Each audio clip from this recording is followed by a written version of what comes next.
배규경 21. 자식 낳으려고 하는 투기. 어떤 부인이 있었다. 그녀에게는 자식이 한 명 있었다. 그러나 한 명의 자식으로는 아무래도 적적할 것 같았다. 그녀는 자식을 하나 더 얻고 싶었다. 그래서 어떤 무당 노파에게 그 방법을 물었다. 내가 능히 당신에게 자식을 하나 더 낳는 방법을 일러주리라. 그러기 위해서는 하늘에 제사를 지내야 한다. 제사를 지내려면 제물이 있어야 할 텐데 어떤 것을 써야 할지요? 너의 자식을 죽여 그 피로써 하늘에 제사를 지내면 된다. 그리하면 반드시 많은 자식을 얻게 될 것이다. 그 부인은 무당 노파의 말을 듣고 그대로 실행하려고 하였다. 이때 곁에 있던 어떤 지혜로운 사람이 이를 비웃고 꾸짖으며 타일렀다. 이 무지한 여인아, 어찌 그처럼 어리석은 짓을 하려고 하는가? 아직 임신도 하지 않은 아이를 얻기 위해 산 자식을 죽였다가 아이를 얻지 못하면 어찌 하려는가? 그리고 설사 많은 자식을 얻을 수 있다고 하더라도 살아있는 자식을 어찌 죽일 수 있단 말인가? 개나 돼지도 그와 같은 짓을 할 수 없네. 부인은 그때서야 잘못을 뉘우쳤다. 22. 흑향단 숯을 파는 사람. 어떤 장자의 아들이 있었다. 그는 어느 날 바다에 들어가 여러 해 동안 물에 잠겨있던 검은 나무를 건져냈다. 그 나무는 극한 향기를 풍기는 흑단 향목이었다. 수레에 하나가득 흑단향 나무를 싣고 돌아온 그는 곧 시장에 나가 그것을 팔려고 했다. 그러나 워낙 귀한 것이라서 아무도 선뜻 사는 사람이 없었다. 이렇게 여러 날이 지나자 그는 몸도 마음도 몹시 피로해졌다. 그만 집으로 돌아가고 싶은 생각이 꿀뚝 같았다. 그런데 마침 그 옆에는 어떤 숯장수가 있었다. 그는 매일 한 수레의 숯을 끌고 나와 금방 팔아치우고 들어가곤 했다. 이를 본 장자의 아들은 이렇게 생각했다. 팔리지 않는 흑단향을 내놓고 하루 종일 기다리는 것보다 차라리 이것을 숯으로 만들어 파는 것이 낫겠다. 그는 집으로 돌아가 비싼 흑단향 나무를 태워 숯을 만들어 시장에 내다 팔았다. 그러나 그는 반수레의 숯값밖에 받지 못하고 말았다. 아무리 좋고 비싼 물건이라도 알아주는 사람이 있어야 귀한 물건이다. 23. 비단 팔아 사입은 삼배옷. 옛날 한 도둑이 있었다. 어느 날 그는 부잣집에 들어가 비단을 훔쳤다. 그러나 그는 비단이 좋은 옷감인 줄 모르고 시장에 내다가 싼 값으로 팔았다. 그리고 그 돈으로 낡은 삼배옷과 몇 가지 소모품을 샀다. 이때 어떤 사람이 말했다. 아니, 자네는 어째서 좋은 비단을 팔아서 낡은 베옷을 사는가? 비단은 아직 옷이 아니지만 삼배옷은 이미 만들어졌으니 이것이 더 좋은 것이라 생각돼서 그랬지. 그가 낡은 삼배옷을 입고 천연덕스럽게 거리를 활보하자 사람들은 웃음을 참지 못했다. 24. 볶은 깨를 심는 농부. 옛날에 한 어리석은 사나이가 있었다. 어느 날 그는 이웃집에 갔다가 볶은 깨를 얻어먹었다. 아저씨, 이 깨는 어찌 이렇게 고소한가요? 깨를 볶았기 때문이지. 아, 그래요? 어리석은 사나이는 자기도 집에 돌아와 깨를 볶아 먹었다. 역시 볶은 깨가 맛있단 말이야. 그것도 모르고 여태껏 날개만 먹었으니 봄이 되어 밭을 갈고 씨를 뿌리게 되었다. 어리석은 사나이는 이렇게 생각했다. 차라리 깨를 볶아서 심어야겠다. 그러면 나중에 깨를 볶지 않고도 고소한 깨를 거둘 수 있겠지. 그는 밭에 심을 깨를 볶아서 고소한 깨를 심었다. 그러나 이게 어찌된 일인가. 가을이 와도 그의 깨밭에는 거두어야 할 깨가 하나도 없었다. 25. 물과 불의 쓰임새. 어떤 사람이 물과 불을 같이 쓸 일이 있었다. 그는 하인에게 이 일을 시켰다. 어디 가서 불을 좀 구해오너라. 하인은 화로에 불을 담아왔다. 주인은 다시 하인에게 말했다. 찬물도 필요하니 구해오너라. 주인님, 이 물을 어디에다 놓을까요? 차례대로 놔라. 하인은 찬물이 담긴 대야를 화로 위에 올려놓았다. 잠시 뒤 주인이 나왔다. 그러나 찬물도 뜨거운 물도 없었다. 찬물은 화로 위에서 미지근한 물로 되어 있었고 불은 어느새 사가라져서 찬재로 변해 있었다. 주인은 어이가 없어 하며 혀만 끌끌 찼다. 26. 임금님의 버릇 흉내내기. 옛날 어떤 신하가 있었다. 그에게는 불만이 한 가지 있었다. 왕이 그에게 특별한 관심을 가져주지 않는 것이었다. 그는 옆의 동료에게 자기의 고민을 털어놓았다. 어떻게 하면 대왕의 마음을 사로잡을 수 있을까? 대왕의 마음을 잡으려거든 왕의 모습을 본받는 게 좋을 것 같네. 그날부터 그는 왕의 여러 가지 모습을 흉내내기에 애썼다. 그런데 왕에게는 이상한 버릇이 하나 있었다. 무엇을 바라볼 때는 눈을 실룩거리는 것이었다. 이를 본 신하는 그것마저 흉내를 냈다. 어느 날 그는 우연한 기회에 왕과 마주쳤다. 그는 이때다 싶어 왕 앞에서 열심히 눈을 실룩거렸다. 자네 왜 그러는가? 혹 눈에 티끌이라도 들어갔는가? 아닙니다. 괜찮습니다. 그러면 혹 바람을 맞았는가? 아닙니다. 바람을 맞다니요. 티끌이 들어간 것도 아니고 바람을 맞은 것도 아니라면 어째서 그러는가? 네, 그것은 다름이 아니었고 대왕께서 항상 눈을 실룩거리시기에 신하된 자로서 그것을 본받고자 했습니다. 뭐라고 이런 발칙한. 왕은 크게 분노해 그를 벌하고 나라 밖으로 내쫓았다. 27. 치료하기 위해 낸 상처. 어떤 사람이 잘못을 저질러 매를 맞았다. 매 맞은 사람의 볼기짝과 등허리에는 상처가 나고 피가 흘렀다. 그는 상처를 빨리 낫게 하려고 말똥을 발랐다. 이를 본 어리석은 사람이 기뻐하면서 혼자 중얼거렸다. 그렇구나. 상처가 생기면 말똥을 바르면 낫는구나. 집에 가서 당장 실험을 해봐야지. 집으로 온 어리석은 사람이 아들을 불러놓고 말했다. 얘야, 내가 아주 좋은 방법을 알아왔다. 그러니 실험을 해보자. 이제부터는 아비의 덩허리를 채찍으로 때려라. 어떻게 아버지를 때리겠습니까? 걱정하지 말래도 내가 좋은 방법을 알고 있으니 빨리 시키는 대로 하기나 해라.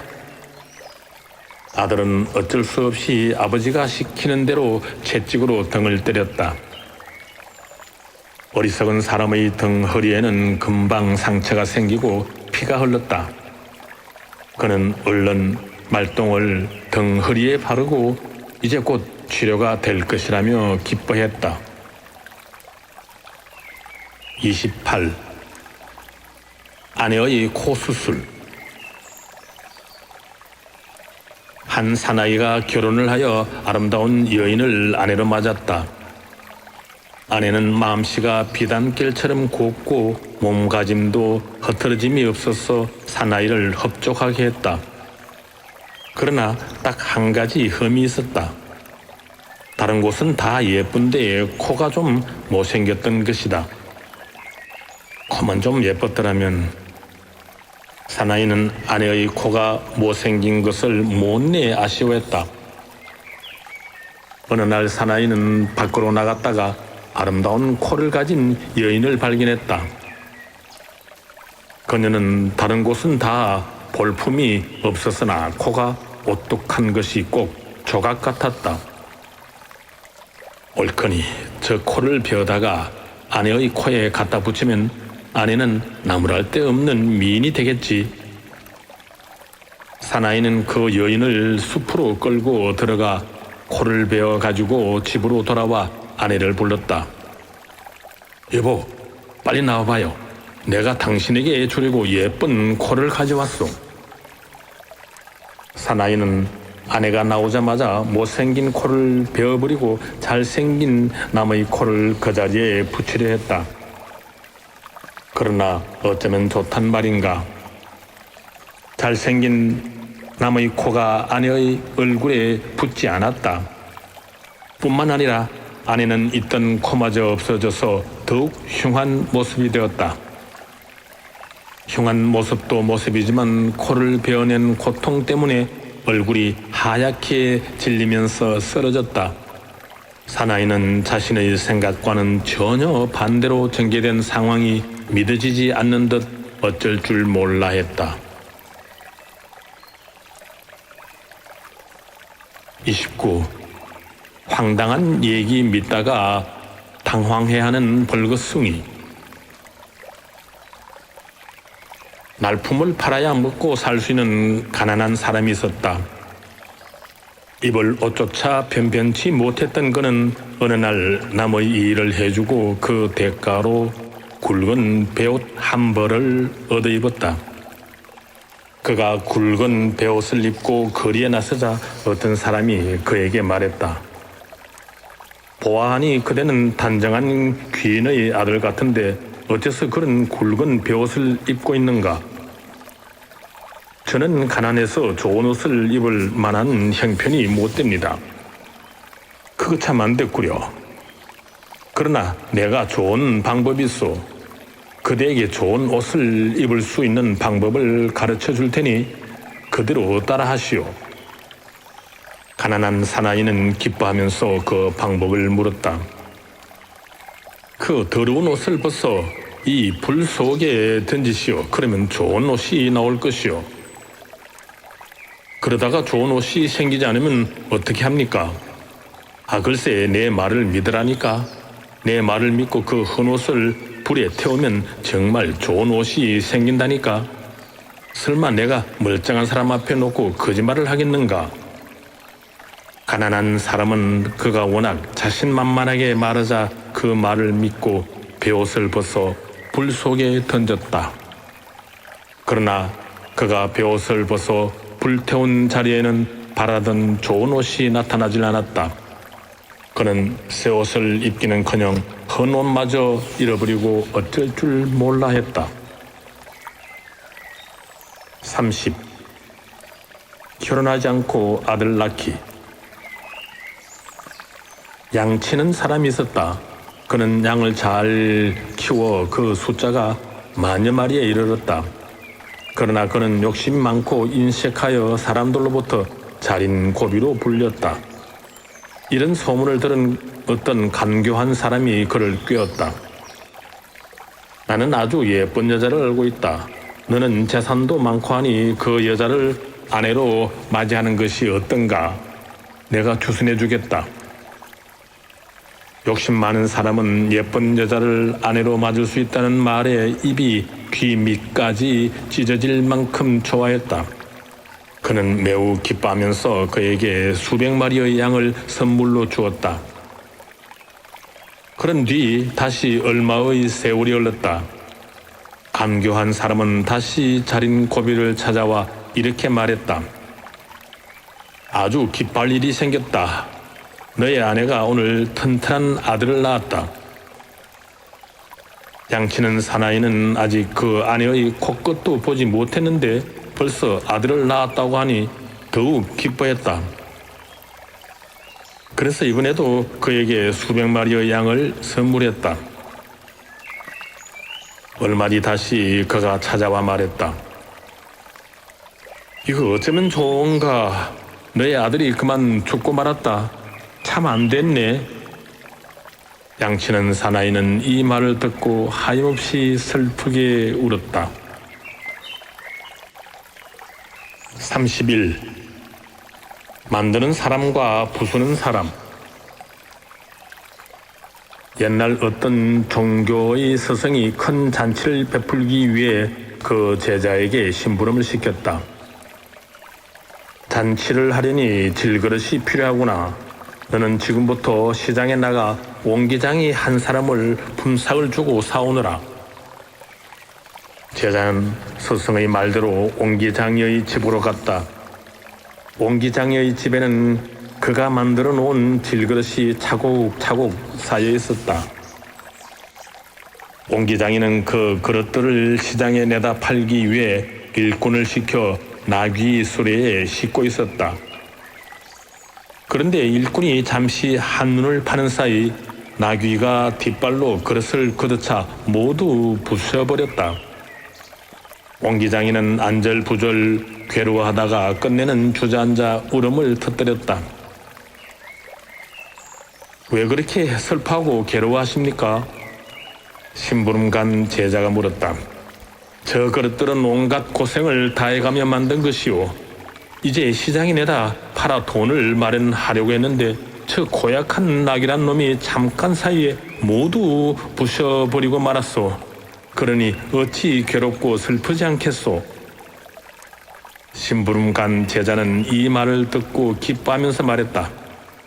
아, 그래요. 그렇다면 낙이야말로 참으로 훌륭하다고 할 수 있군요. 당신이 오랜 시간에 걸쳐 힘들여 만든 것을 순식간에 부셨으니 당신보다는 나귀가 더 훌륭하군요. 제가 그 나귀를 사겠습니다. 뜻밖의 제안을 받은 옹기장이는 그렇지 않아도 나귀가 밉던 차에 많은 돈까지 내고 사가겠다는 사람이 나서자 선뜻 팔겠다고 했다. 이리하여 심부름 간 제자는 옹기장이 대신 나귀를 타고 스승이 있는 집으로 돌아왔다. 아니, 옹기장이는 데려오지 않고 왜 나귀를 타고 왔느냐? 스승이 물었다. 이에 제자가 대답했다. 이 나귀가 옹기장이보다 훌륭합니다. 옹기장이는 몇 날 며칠이 걸려야 그릇을 만들지만 이 나귀는 순식간에 그것을 부셔버립니다. 그래서 나귀를 데려왔습니다. 스승이 한숨을 쉬며 말했다. 너는 참으로 미련하고 어리석기가 저 나귀보다 더하구나. 이 나귀는 그릇을 부수는데 적당할지 모르나 100년을 놔두어도 그릇 하나 만들지 못한다. 나는 그릇 만드는 옹기장이가 필요하지 그릇 깨는 나귀는 필요 없다. 32. 훔치다가 모두 잃은 도둑. 두 사람의 사냥꾼이 있었다. 한 사람은 금을 파는 사람이었고 한 사람은 툴라라는 솜을 파는 사람이었다. 두 장사꾼은 물건을 팔기 위해 시장에 나가 전을 피웠다. 사람들은 솜보다는 금을 만지기도 하고 유심히 들여다보기도 했다. 솜은 별로 거들떠 보지 않았다. 이거 진짜 금이요? 어떤 이가 또 금장수 앞에서 묻자 그는 천천히 대답했다. 네, 진짜 금입니다. 내가 실험해 봐도 되겠소? 그러시지요. 그는 실험하기 위해 금을 뜨거운 불로 태웠다. 금은 불에 그을려 시꺼멓게 변했다. 이때 솜장수가 얼른 금을 훔쳐 자기의 솜으로 샀다. 그러나 뜨거운 금을 툴라솜으로 샀기 때문에 솜이 모두 녹아내리고 말았다. 솜장수는 솜도 잃고 금도 다시 빼앗기고 말았다. 33. 어리석은 사람의 과일 따기. 어떤 왕에게 맛있는 열매를 맺는 과일 나무 한 그루가 있었다. 그 나무는 키가 크고 우람해서 보기에도 좋았다. 왕은 어서 가을이 되어 열매가 열기를 기다렸다. 하늘이 높고 오곡이 무르익는 가을이 되었다. 왕은 나무 밑으로 가서 열매를 따려고 했으나 너무 높아 손이 미치지 않았다. 그때 마침 한 신하가 지나갔다. 왕은 신하를 불러 세워 과일 나무의 열매를 딸 방법을 물었다.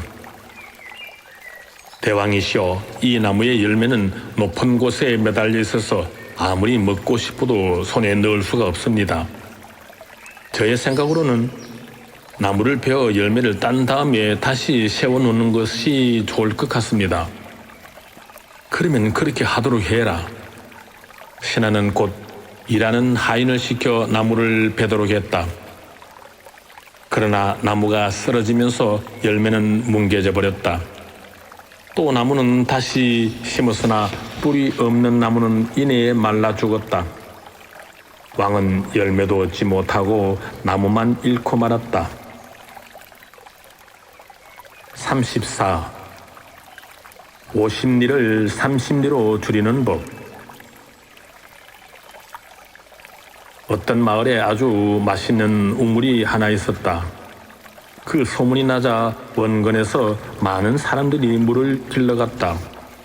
이 소문은 왕에게까지 들어갔다. 왕은 마을 사람들에게 명하여 날마다 그 물을 길러 궁중까지 배달하도록 했다. 마을과 궁중까지는 50리나 되는 먼 거리였다. 마을 사람들은 매일같이 순번을 짜서 궁정으로 물을 떠 날랐지만 하루 이틀이 지나자 모두 이를 회피하려 했다. 어떤 사람은 물 배달을 하기 싫어 아예 마을을 떠나는 사람까지 생겨났다. 마을을 떠나는 사람이 생기자 물 배달의 순서는 더 빨리 돌아왔다. 그러면서 사람들의 불평은 더욱 높아졌다. 좋은 샘물 옆에 살다가 날벼락을 맞는구먼. 그나저나 왕복 100리길을 어떻게 물 배달을 하나? 하루 이틀도 아니고. 사정이 여기에 이르자 촌장이 마을 사람들을 모아놓고 말했다. 여러분, 내게 좋은 묘안이 있소. 내가 왕을 만나 50리를 30리로 고치도록 하겠소. 그러면 우리가 물 배달을 하는 것이 훨씬 쉬워질 것이요. 그러니 여러분들도 마을을 떠나지 마시오. 촌장은 곧 왕에게로 가서 마을 사람들의 어려운 사정을 얘기하고 50리를 30리로 바꾸어 달라고 요청했다. 왕은 촌장의 요구대로 50리를 30리로 바꾸어 주었다. 촌장은 마을로 돌아와 이 사실을 알려주었다. 사람들은 이제야 고생을 조금 덜게 되었다며 좋아했다. 그때 마을 사람 가운데 한 사람이 일어나 이 일을 제기했다. 50리를 30리로 부른다고 하지만 그런다고 50리가 30리로 좁혀진 것은 아니지 않는가? 아무리 30리로 부른다 해도 거리는 50리인 채 그대로 남아있지 않은가? 달라진 것은 말뿐이지 아무것도 없다. 나는 이 마을을 떠나겠다. 그러나 마을 사람들은 왕의 말을 끝까지 믿었다. 그래서 그들은 마을을 떠나지 않았다. 35. 거울 속의 사나이. 가난하고 능력 없는 사람이 있었다. 그는 남에게 빚을 많이 졌으나 갚을 길이 없었다. 생각 끝에 그는 아무도 모르는 곳으로 도망치기로 했다. 그것밖에 빚 독촉을 피할 방법이 없었다. 그가 도망친 곳은 넓은 도시였다. 그곳에서 그는 행운을 만났다. 보물이 가득 찬 보물 상자를 얻게 된 것이다. 보물 상자는 겉모습으로부터 화려했다. 겉에는 유리 거울이 둘러져 있었다. 가난한 사람은 이제 빚도 갚고 부자가 될 수 있다는 기대로 싱글벙글 기쁨을 감추지 못했다. 사나이는 보물 상자를 아무도 없는 곳으로 옮겨갔다. 혹 강도라도 나올까 두려워서였다. 주변에 아무도 없는 것을 확인한 사나이는 드디어 회심의 미소를 지으며 보물 상자를 열려고 했다. 그런데 이게 어찌된 일인가? 보물 상자의 거울 속에 갑자기 어떤 사나이가 웃으면서 나타난 것이다. 사나이는 깜짝 놀랐다. 그랬더니 보물 상자 거울 속의 사나이도 깜짝 놀라는 것이었다. 사나이는 갑자기 두려운 생각이 들었다. 거울 속의 사나이가 주인이라면 자기를 도둑으로 몰 테니 큰일이었다. 사나이는 상자 뚜껑을 열지도 못하고 거울 속의 사나이에게 합장을 하며 변명을 했다.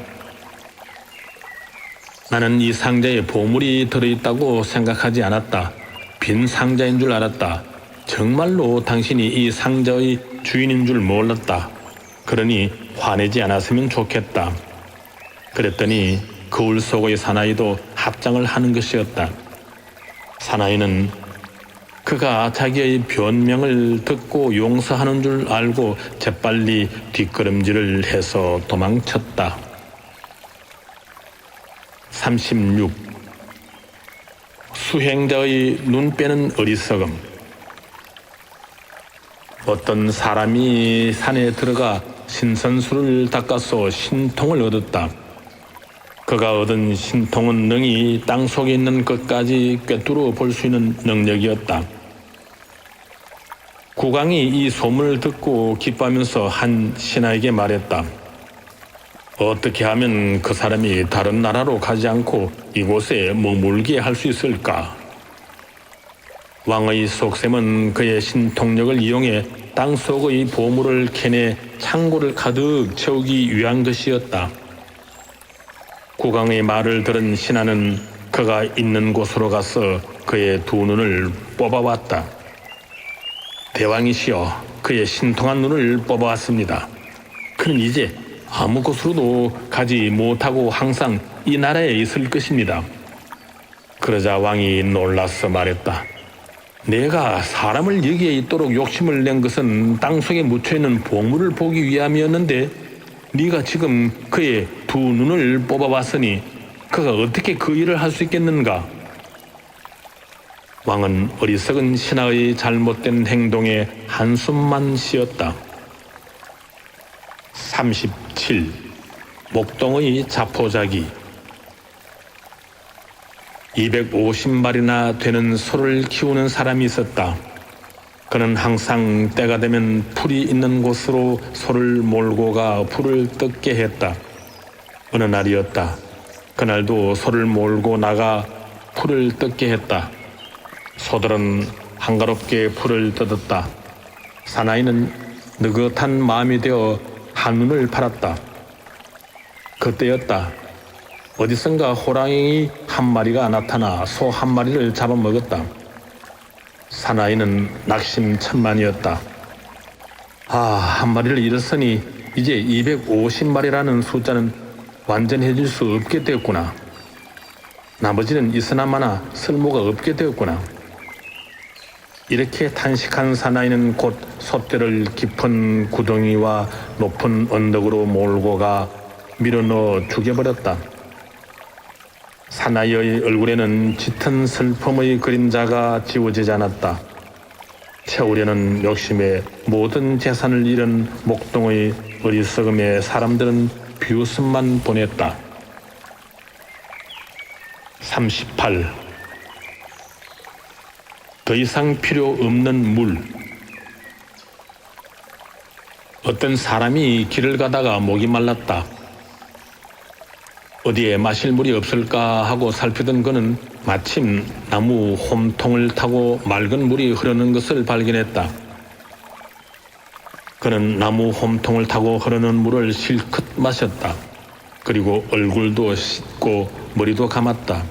그랬더니 한결 시원했다. 물을 더 마신 그는 이제 더 이상 물이 필요 없었다. 그래서 나무 홈통에 대고 이렇게 말했다.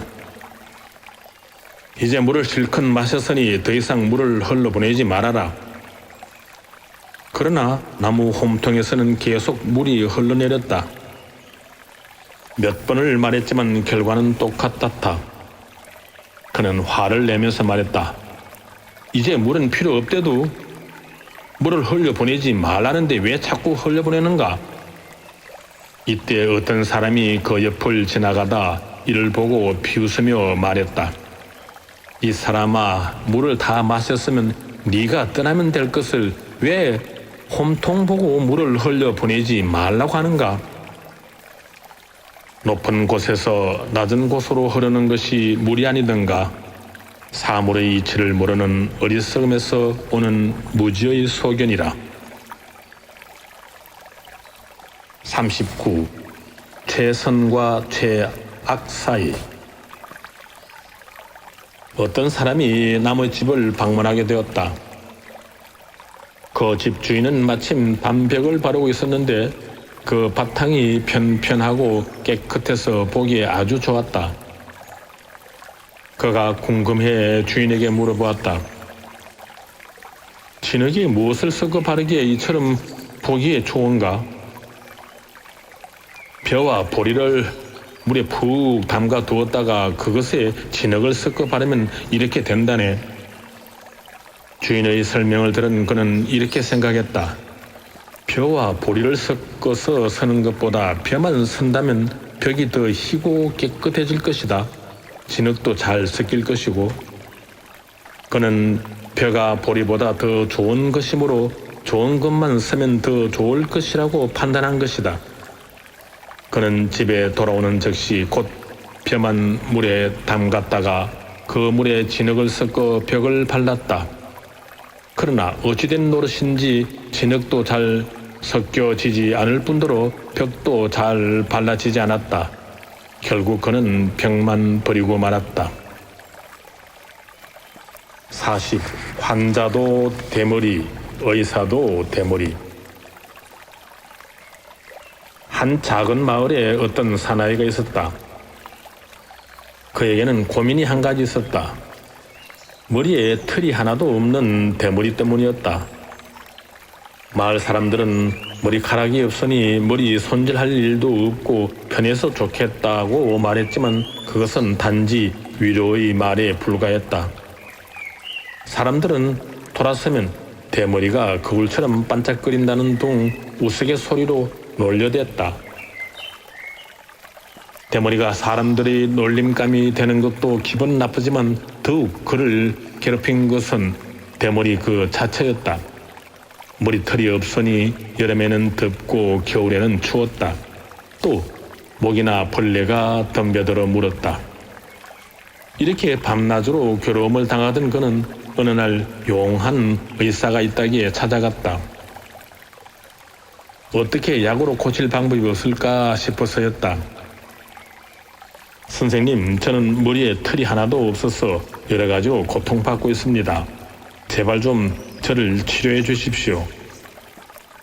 그런데 그 의사 또한 대머리였다.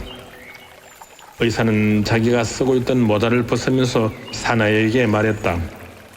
손님, 사실은 나도 그 대머리 때문에 고생을 하고 있어. 만일 내가 그 병을 고칠 수 있다면 먼저 내 대머리부터 고쳐서 이 고통에서 벗어나고 싶소. 사나이는 더 이상 할 말이 없었다.